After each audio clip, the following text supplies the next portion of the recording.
Welcome to Beyond the Coverage. I'm Chris Horner. This is Paris-Nice 2022, Stage 1. Now, I told you guys I wasn't going to cover this race unless there was something exciting, and by now you guys have all heard the domination of 1, 2, and 3 first places on Stage 1 from Jumbo-Visma. It's Christophe Laporte, Primoz Roglic, and of course Wout van Aert from Jumbo-Visma just dominating the last climb all the way to the finish on today's stage. At about 100 miles, 160K long, flat stage, on paper when people see it, they think, wow, this shouldn't have been a difficult stage. This could be a stage for sprinters winning on today. But I'm here to tell you, at Paris-Nice, especially this early time of the year when it's windy, it's cold out there, there is never an early stage easy race here at Paris-Nice. That's why the explosions are so massive at the end of these stages. When I've done them during my career with FDJ, with Mercury, and with multiple other teams, because I was racing a long time, the first couple stages were always absolutely nasty and some of the worst racing you'll do throughout the year. Much like the Tour de France, that first week of the Tour de France, except for you're always guaranteed some cold weather and bad wet weather. So let's get into the action because I want to absolutely dissect the very finish of this race and explain how you can have 3 guys from the same team be so dominant. I got a little bit of history of being dominant with teams before. When I was riding with Saturn, we were at the Redlands Classic. It was me, Tom Danielson, and of course the bone crusher himself, Nathan O'Neill, and the 3 of us absolutely dominated the last stage of that race on the Sunset Loop. When we did it, there was always help from other teams that allowed us to do it. It's never one team that just goes up there and dominates.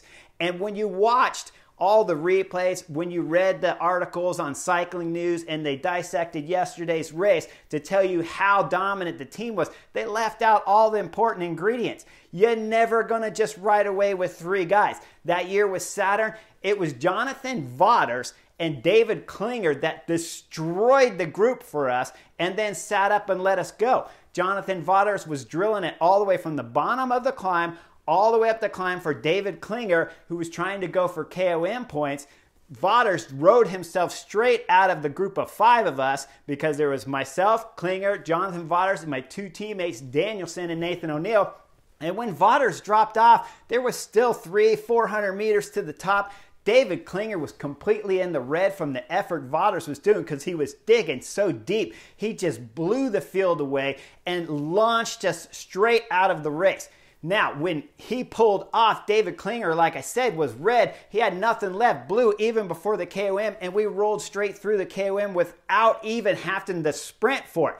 When we got to the top of the climb, Tom Danielson looked at me and he said, "Chris, we got a gap. Should we go?" I looked at Danielson. I was like, no, man, come on. We only got a gap just because, we went fast up the first climb there and they let us go. The group behind, of course, when we were going that kind of effort, they just sat up thinking we would sit up. That gap grew. Like I said, Vaughters blew, Klinger blew. All of a sudden, when Danielson told me, I said, okay, I'll look back because Danielson's just like jibber-jabbering like crazy. No, you don't understand, Chris. We're gone. I look back just before we go over the top and look all the way down the hill, and we got a massive gap. I look at Nathan O'Neill, Tom Danielson. I said, we're going for it. From then on, it was a team time trial all the way to the finish.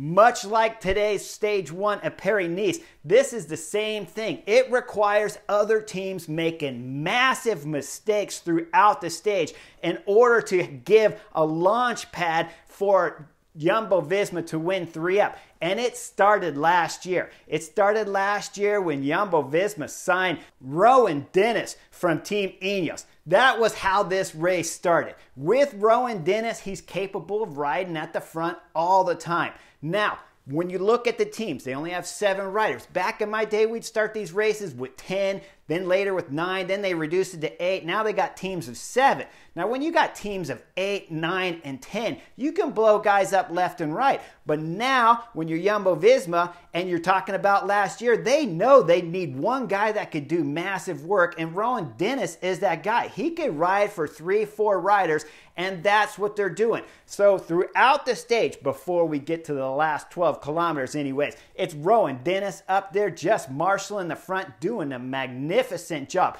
Every time the camera's on, it's Rowan Dennis on the front. And when you look over at Ineos, they're switching off guys all the time because they don't have Rowan Dennis. They let him go. I brought it up last year on the Butterfly Effect about how crazy it was to let a rider like Rowan Dennis go to a competitive team. You don't let him go to UAE, and you certainly don't let him go to Jumbo-Visma, because those are the 2 biggest teams and your most competitive teams that you have in the European field. But Ineos, you know, they got a dominant squad. They let him go anyways, and this is when you're going to see the damage that Rowan Dennis can do. And by allowing Rowan Dennis to go there, he can ride on the front, and so they waste 1 rider out of 7. Now, Steven Kruijswijk, we don't see him much in today's race. He'll drop near the finish of the stage. So now they're down to 5 riders, but all these guys have power. With 17 kilometers to go, they're on the last circuit. It's a lap, and it has the small climb, but super steep, 1.2 kilometers at just about 7%, and it will summit just about 5 kilometers there over to the straight flat finish into the line. Now, at the team bus, before the race started, I tell you, Jumbo-Visma, they told us their tactic. Their tactic was to go into that last climb and send Christophe Laporte and start attacking, because they thought they'd have Christophe Laporte there to attack. The other teams would chase. And then, of course, Primoz Roglic, Wout van Aert would try to follow and win the stage with Wout van Aert. Instead, they got a gift. And let's go into the last 12K, because after Rowan Dennis pulls off, it's Nathan van Hooijdonk who's doing an amazing job at the front and starting to string things out. Still at this moment, it's not crazy dangerous. It doesn't look like they're going to go 3 to the line, but Nathan van Hooijdonk does a great job, and then it's Mike Teunissen that takes over. This is Mike Teunissen's wheelhouse right here. Pure power on the front and throwing down as hard as he can. At 12 kilometers, when he takes over, he goes all the way to about 10.3. Here is the first big mistake from the competitors here at this Paris-Nice. It's Stefan Bissinger, EF Education, throwing in a big attack, trying to get away, but Mike Teunissen is directly latched onto his wheel. And this is the problem started right here for everybody else. As Mike Teunissen latches onto his wheel, there's a small bit of a descent, and Stefan Bissinger will pull the whole Jumbo-Visma train while sitting on his wheel for 500 meters before he finally swings off, and then Mike Teunissen's back on the front. And you say, why is that important, Chris? Well, that's important because Nathan van Hooijdonk already did a big pull. Now you're talking about Mike Teunissen, who did a massive 1.5 kilometers, if not 2 kilometers pull on the front, before now he gets a 500-meter rest on Stefan Bissinger's wheel, who's stringing out the field 100% and blowing guys' hopes and dreams up back there in the slight crosswind. Now, also on top of that, it was going slightly downhill. If you get on the front and you pull as hard as you can, everybody in the back there is resting, but the speed is massive and no one can pull out of the pace line back there and move up a spot, because we all know this is what Stefan Bissinger does. He drives on the pedals hard, and there's no way you're going to come around. So Mike Teunissen gets a great rest. Had he not gotten that rest and had to work all the way down that windy, twisty road there for 500 meters, he would have been blown when the next little bump started. Had he not got that rest, Nathan van Hooijdonk would have had to come to the front and help Mike Teunissen sooner, and he would have been a lot more tired without that extra 500-meter rest. Instead, Mike Teunissen, like I said, powerhouse. He is the lead-out man for Wout van Aert. If you remember from last year's stage 21 on the Champs, when he delivered Wout van Aert to a spectacular win on the last day of the Tour de France. Now he's fresh again. He's rested from that K.5 effort that he did with 500-meter rest. And then it's a little bump that's coming. Normally, with the little bump, That would allow the guys from the back who had that nice big bunch of rest to be able to slingshot off and start attacking a Mike Tunison and Nathan Van Hooijdonk. But instead, Mike Tunison is fresh, man. 500 meters rest. Thank you, Stefan Bissiger. I'll take that and put that in the bank, and I'm going to use it right now as he throws down the pedals.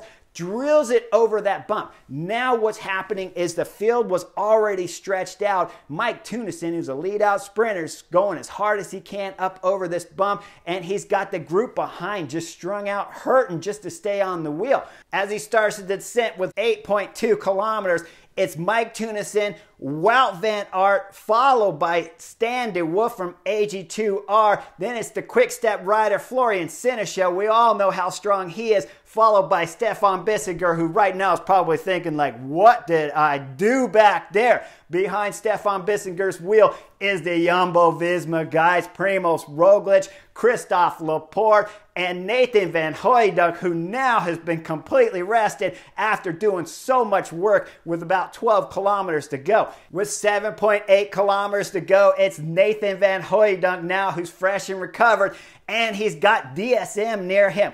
John Degenkolb decides to come through and take a pull. Come on, John, you're much too experienced to know to take a pull with a rider like Jumbo-Visma's Van Hooijdonk, who's absolutely selling out to the start of the climb. Instead, John Degenkolb takes a pull. My man, what are you thinking? John, you're way too old. As you come down this descent, you know that Nathan Van Hooijdonk's going to pull 100%. I know, Degenkolb, you have your teammates back there, Niels Eckhoff and Søren Kragh Andersen, and you're trying to lead them into the climb, but you didn't have to do it. Normally, when you look back, you're like, I got my guys with me. If I just keep this thing strung out into the climb, we got a chance to send a Søren Kragh Andersen on the attack when they crest the top of this climb, because there's going to be small numbers, and we can possibly see him win like we did 2 years ago in the Tour de France with his 2 spectacular stage wins. Instead, John Degenkolb, all you're doing is giving a couch ride to Nathan Van Hooijdonk to recover again. First, it was Stefan Bissiger letting Nathan Van Hooijdonk recover. Then, now it's John Degenkolb who's leading into the climb as Nathan Van Hooijdonk takes over. He knows the plan. The plan is to destroy it from the bottom of the climb. They want to get rid of every fast finisher they possibly can so Wout van Aert can win the stage. Instead, with Nathan Van Hooijdonk's train, Jumbo-Visma train drilling in the climb, he's going as hard as he can. Right away as the climb begins, John Degenkolb suffers for the effort he did leading it down the descent, and he blows up. This is another big factor in why everything blew up on this 1.2 kilometer climb. Along with the effort that John Degenkolb did on the front before the climb started, now he's holding the wheel there of Van Hooijdonk's, but he can't hold it much longer. When he blows, he'll pull off, and when he does, that means the Jumbo guys, Primoz Roglic, Christophe Laporte, and Wout van Aert now have to bridge up and close that gap. It's Christophe Laporte that closes the gap, but all those gaps now, it keeps having to go faster and faster as those gaps close. Now Nathan Van Hooijdonk, he does a marvelous job and just started blowing the field up, looks back over his shoulder, and of course it's Christophe Laporte that's on his wheel. This was the planned strategy. Laporte digs deep and starts to blow it up even more when again it's the DSM guys who cause havoc back there. 2 of them, Niels Eckhoff, I believe, and Søren Kragh Andersen, they both blow up and pull out of the line. And now it's the quick-step rider Stybar that has to close the gap. This is incredibly hard to do. When you got Christophe Laporte sprinting 100% up there, and remember that gap just got closed after John Degenkolb fell off. Now 2 DSM riders drop off, and it's Stybar that has to close the gap. He's basically making up 3, if not 4 or 5 spots there as those gaps blow. And he bridges across up to the threesome up front of Christophe Laporte, Primoz Roglic, and Wout van Aert, who are spectacular. Now Laporte is drilling it on the pedals. We're about 500 meters from the summit of the climb when Laporte pulls off. And oh my God, it is the monster Wout van Aert who takes over. You gotta believe if you're in the back watching Wout van Aert take over with about 400 meters to go that the speed is gonna increase, and that's what happens. Christophe Laporte takes Stybar off the back of the group as Stybar opened up the gap, hoping that Christophe Laporte would close it. Instead, he doesn't. The gap gets monstrous. Laporte jumps across without Stybar. Of course, he's got his teammates up there, so I'm sure they backed off half a pedal stroke, got him on, and they go over the top with 3 Jumbo-Visma guys. Now, you got to believe you're in trouble when Wout van Aert pulled the last 400 meters of the climb and Primož Roglič hasn't even started pulling. You know it was not the plan of Jumbo-Visma to attack like this and be this dominant on this stage when you look at Primož Roglič and he's still wearing the leg warmers. He came in here for some wintertime fast training just to get him ready for these last mountain stages later in Paris-Nice. At no point in time, I'm sure this morning in the bus did they think like, hey man, we're going to blow this thing up. You might want to take those leg warmers off. I'm pretty certain he was for sure that this would come down to a sprint of 40 guys and he'd just roll a little bit and help Wout van Aert win the stage. Instead, all 3 guys are doing a team time trial while in the back, everybody is blown. Now, Adam Yates back there for Ineos, he tried hard to close the gap, but he didn't have the legs to do it. And the group back there is swelling in size, so you know they're slowing down. The only 2 teams I saw organized back there were Ineos and UAE Team Emirates with just 1 guy each trying to catch a 3-man train from Jumbo-Visma with Wout van Aert driving it and Primož Roglič throwing down on the pedals. Now, Christophe Laporte was suffering up front, but he knows his teammates will wait for him if something goes wrong. So he comes through, takes solid pulls with 1K to go. He knows he's going to win it. And when they cross the line, it's the Frenchman Christophe Laporte's second race here for Jumbo-Visma, winning the first stage at Paris-Nice and getting the yellow jersey. Primož Roglič will ride through at second, Wout van Aert third. That means when you look at all the GC guys back there, because the only one who was able to do anything was Pierre Latour, who got a little bit of a gap but still couldn't close within 15-20 seconds, and then the field back there at 19-21 seconds just aren't going to be enough. So Primož Roglič has fabulous time when you're talking about GC with all the other guys back there not working together, not immediately getting on the front.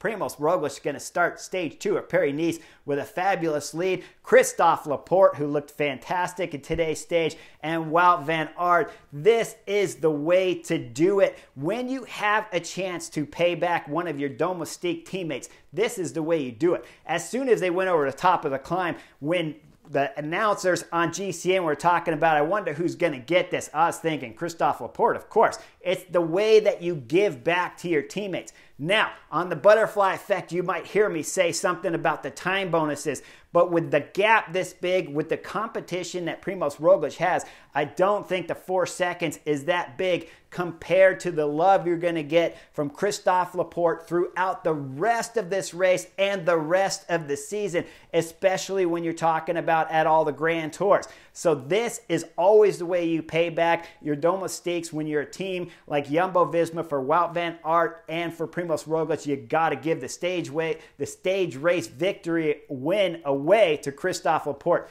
They were fabulous. But when you're sitting in there and you're watching everybody's reporting on this race, when they're talking about how it was a flat stage, it shouldn't have been as hard, no way, this is Paris-Nice, it's always going to be hard. What set this up, guys, is Rowan Dennis signing last year, Christophe Laporte signing last year, and then, of course, the mastery work of Stefan Bissinger and John Degenkolb to completely derail things and allow Jumbo-Visma to ride away with a 3-man victory and a lead on the general classification.